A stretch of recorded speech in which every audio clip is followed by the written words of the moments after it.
Gambhira bridge collapse ના કારણે આજે ઘણા લોકોના મૃત્યુ તો થયા જ છે, પરંતુ એની સાથે સાથે આણંદ જિલ્લાના કેટલાય યુવાન યુવતીઓના જીવન પર અદ્ધર તાલ થઈ ગયા છે।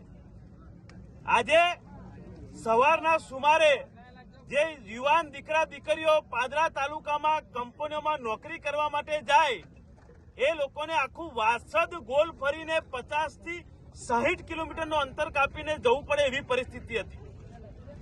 સામાન્ય જ્યારે બ્રિજ ચાલુ હતો ત્યારે આ યુવાનો આણંદ જિલ્લામાંથી પાદરા તાલુકામાં જતા ત્યારે અડધો કલાક આવવા જવાનો થતો, જેના કારણે 8 કલાકની નોકરી હોય તો બીજો 1 કલાક વધુ જાય, એટલે કે 9 કલાકનો સમય જતો। પરંતુ હવે 3 કલાક આવવાના 3 કલાક જવાના, એટલે સીધા 14-15 કલાક એ લોકોને અવર જવરની સાથે નોકરી પડે।